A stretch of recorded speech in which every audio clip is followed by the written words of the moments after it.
இங்க இவங்க கோவிலுக்கு போயிட்டு வர வழியில கார் பிரேக் டவுன் ஆயிடுது. அதனால புருஷன் கிட்ட ஃபோன் பண்ணி சொல்றாங்க. ஆனா ஏற்கனவே லண்டன் போகணும்னு சொல்லிட்டு டைம் ஆயிட்டு இருக்கு, நீ இப்படி பண்றியான்னு சொல்லிட்டு திட்டுறாரு. அப்பன்னு பார்த்து ஒரு பையன் சைக்கிள்ல வந்துட்டு இருக்கான். அவங்க கிட்ட லிஃப்ட் கேட்டு ரயில்வே ஸ்டேஷன் போயிட்டு இருக்காங்க. திடீர்னு ரெண்டு பேர் இவங்களை பார்த்துட்டு துரத்த ஆரம்பிச்சிடுறாங்க. பட் இந்த பையன் அவங்க ரெண்டு பேரையும் அடிச்சு இவங்களை போக சொல்லிடுறான். அப்பன்னு பார்த்து ஒருத்தன் இறந்தே போயிடறான். சோ இவங்களுமே அங்க வந்து கிளம்பிடுறாங்க. அண்ட் இந்த பையனை அரெஸ்ட் பண்ணிடுறாங்க. ஆக்சுவலா இவனுக்கு அப்பா அம்மா கிடையாது, அவங்க பெரியப்பா வீட்டுல தான் வளருவான். இந்த விஷயம் தெரிஞ்சதுமே அங்கேயே வந்துடுறாங்க. இந்த பையன் காப்பாத்தினவங்க இந்த விஷயம் தெரிஞ்சு அவனுக்கு எதனா பண்ணி அவனு இந்த சாட்சியை நான் சொல்லி அவனை சொல்லிட்டு இருக்காங்க. ஆனா ஹஸ்பண்ட் பண்ணி லண்டன் போ நான் பாத்துக்கிறேன்னு சொல்லிட்டு அனுப்பி விட்டுறாரு. ஆனா அவர் சாட்சின்னு சொல்லாம அவங்க கொடுத்த செக்கையும் கொடுக்காம விட்டுறாங்க. சோ இந்த பையனுமே 7 வருஷம் சிறுவர் சீர்திருத்த பள்ளியில சேர்த்துறாங்க.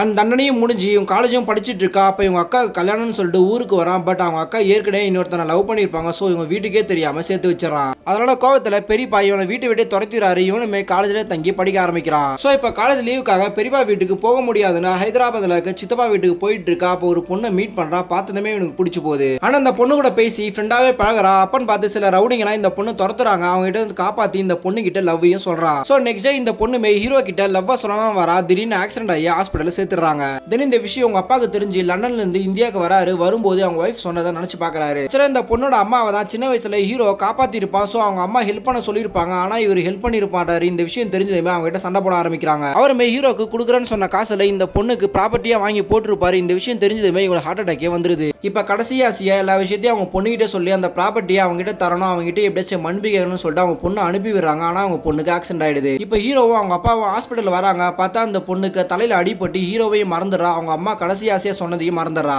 தேஜ் அந்த பொண்ணுக்கு எல்லாம் மறந்து போச்சுன்றமும் ஃபீல் பண்ணிட்டு வந்துட்டு இருக்கா. அப்பன்னு பார்த்தா அந்த பொண்ணை துரத்துன ஒரு ரவுடியை பாக்குறான். சோ அவன் அடிச்சு விசாரிக்கும் போது அவங்க அப்பா தான் ஏதோ ஒரு ப்ராப்பர்ட்டிக்காக அந்த பொண்ணை தூக்கிட்டு வர சொன்னதா சொல்றான். சோ அவங்க அப்பா தான் வில்லன் இவனுக்கு தெரிய வருது. தென் இந்த பொண்ணை இங்கேயே தங்க வைக்க அவங்க ஃப்ரெண்ட்ஸ் எல்லாம் சேர்ந்து இங்க மியூசிக் டியூப்ஸ் வச்சிருப்பாங்க. அதுல இந்த பொண்ணு ஒரு கான்ட்ராக்ட்ல சைன் போட்டு ஒரு கம்பெனிக்காக பான்னு சொல்லிட்டு சொல்றாங்க. அந்த பொண்ணுமே பிடிச்சி இங்கேயே தங்கிடுறா. அண்ட் இந்த பொண்ணு ஹீரோ கூட இருக்கும்போது 2 தடவை ஒரு ஆசிரமத்துக்கு போயிருப்பா. சோ அங்க எதனா உண்மை தெரிய வரும்னு சொல்லிட்டு இந்த பொண்ணு கிட்ட சொல்லி அங்க போக வைக்கிறான். தென் இந்த பொண்ணுமே அங்க போய் விசாரிக்கும் போது அவங்க அம்மாவோட கடைசி ஆசையான அந்த பையன் கிட்ட மன்னிப்பு கேட்டு அந்த ப்ராப்பர்ட்டி அவங்க கிட்ட கொடுக்கணும்ன்ற உண்மையே இந்த பொண்ணுக்கு தெரிய வருது. சோ இப்போ ஹீரோவும் இந்த பொண்ணும் பாட்டு பாட ஃபைனலுக்கு விசாகப்பட்டினம் போனன்னு சொல்லிட்டு அவங்க அப்பா கிட்ட போய் சொல்லிட்டு ஹீரோட வீட்டுக்கே போயிடுறாங்க. ஆனா அங்க ஹீரோட பெரிய பாய்வனை பார்த்ததுமே வீட்டை விட்டு வெளியே போக சொல்றாரு. அப்பன்னு பார்த்து இவங்க அக்கா வந்து இதுக்கெல்லாம் காரணம் அவன் கிடையாது நான் தான்ற உண்மையை சொல்றாங்க. ஆக்சுவலா அவங்க அக்காவும் அவங்க லவ்வரும் ஓடி போகும்போது ஹீரோ எவ்வளவு தடுக்க ட்ரை பண்ணுவான். அப்பதான் இந்த பொண்ணு பிரெக்னண்டா இருக்க விஷயமே தெரிய வரும். சோ வேற வழி இல்லாம அவனை கல்யாணம் பண்ணி வச்சிருப்பான். இப்பதான் பெரியப்பாக்கு இந்த பொண்ணு பண்ண தப்பால தான் இவன் கல்யாணமே பண்ணி வச்சிருக்கான்ற உண்மை தெரிஞ்சு இவனை வீட்டுக்குள்ளேயே சேர்த்துக்கிறாரு. தென் இந்த பொண்ணு ஆசிரமத்துல ஒருத்தர் கிட்ட விசாரிச்சிருப்பா. அவரே டைரக்டா வந்து இந்த பொண்ணோட அம்மாவை காப்பாத்துறது உங்களோட பையன்ற உண்மையை சொல்லிடுறாரு.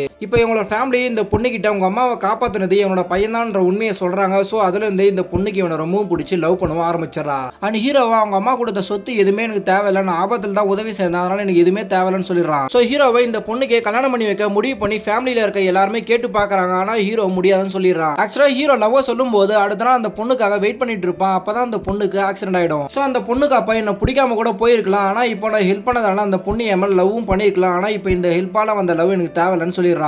இதை கேட்ட இந்த பொண்ணு இனிமேல் நம்ம இங்க இருக்கக்கூடாது லண்டனுக்கு கிளம்புறா. அப்பன்னு பார்த்து இந்த பொண்ணு அன்னைக்கு ப்ரப்போஸ் பண்ண வரும்போது பெண்ணில் ரெக்கார்ட் பண்ணி ஒருத்தர்கிட்ட கொடுத்துருப்பாரு. அவர் இந்த பொண்ணை மீட் பண்றா. அன்னைக்கு நான் தேஜை எவ்வளவு தேடி பார்த்தா அவன் கிடைக்கவே இல்லை, அதனால நான் கொடுக்கவும் மறந்துட்டேன். சோ இந்த பெண்ணை நான் இங்க கூட தரேன்னு சொல்றா. இவ்வளவுமே கேட்டு பார்க்கறா, அவளை ப்ரப்போஸ் பண்ணி வச்சிருப்பா. சோ இதை கொண்டு போய் ஹீரோ கிட்ட கொடுக்குறான். ஹீரோவை இதை கேட்டதுமே தான் அந்த பொண்ணுமே நம்மள அப்ப லவ் பண்ணியிருக்கான்ற உண்மையை தெரிஞ்சு போய் இப்போ இந்த பொண்ணு கூட ஒன்னா சேர்ந்துடுறான்.